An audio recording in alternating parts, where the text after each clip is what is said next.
Hi, I'm Brian Cannone. Thank you again for visiting fitnessatlantic.com. We're talking about competing in shows and choosing shows that you want to do as a first-time competitor or as somebody that's been doing a couple of them already. Talked about the nervousness of going into a show, finding a show that you feel comfortable, that you feel proud to represent and be part of, and going to see those shows as a spectator before you decide on which show you want to really spend those 12 weeks, those 3, 4, 6 months getting ready for, prepping for, and getting, committing to do.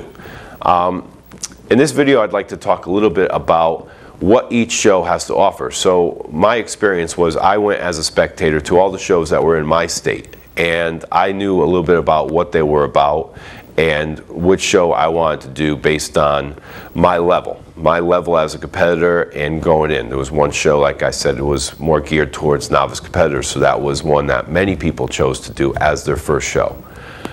Some people were really good, some people just wanted to jump right in and do a more advanced show, and that's fine. What you want to look at also is each show is run a lot of times by different federations. Those different federations have different criteria of what they're looking for.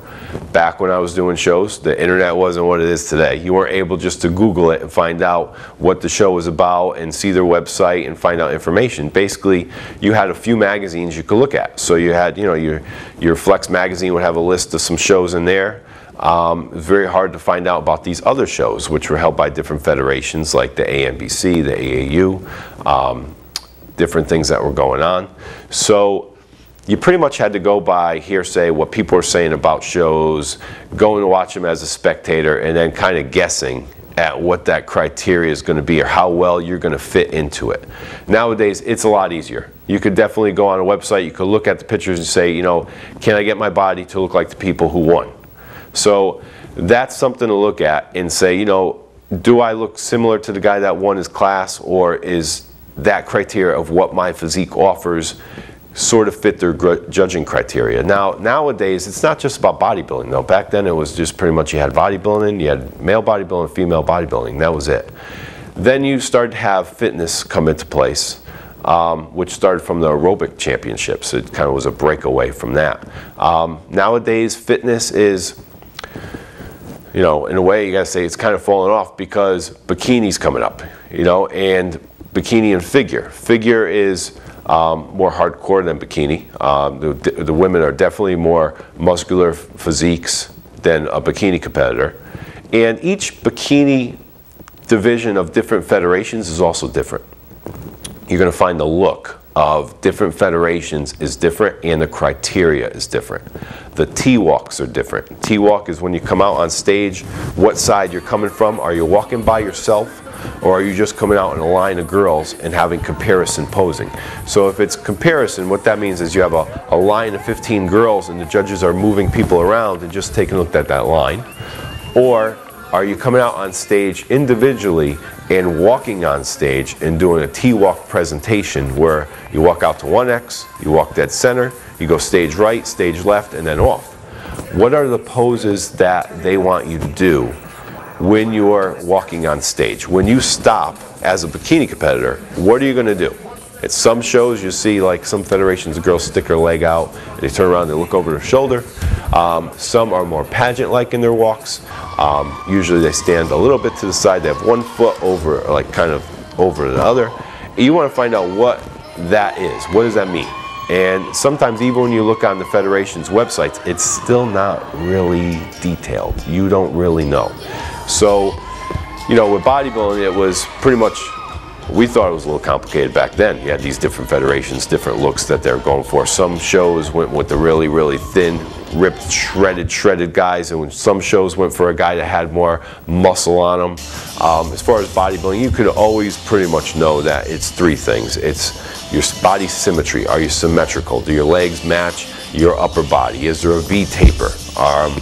Your condition of your body. Are you really tight and conditioned and defined and all the muscles showing? and how much muscle size do you have. Now, some federations don't always look at the size factor, but it is something that's going to always be considered. So you have your symmetry and your condition are your two main factors, because you can have a guy that's not as big, but he just has a better look, a better body. But each show is going to be a little different, and that's something you would see as you went to different shows each time. You could see, hopefully they're consistent in their judging, where from year to year, you kind of know what look they're going for. With bikini and figure and fitness and all these other different things that are out, fitness model now also, you want to take a look at criteria. You want to look at the federation's criteria. What does that mean? And are they consistent? So you know, because you went to watch these shows, you kind of have a feel for what they're looking for, what they're all about, how to prep yourself to go into that show, and at least know that you've done the right steps to get yourself on stage and be ready for that event of that day. They're not all the same. The shows aren't all run the same. They're very different in the way that they're run.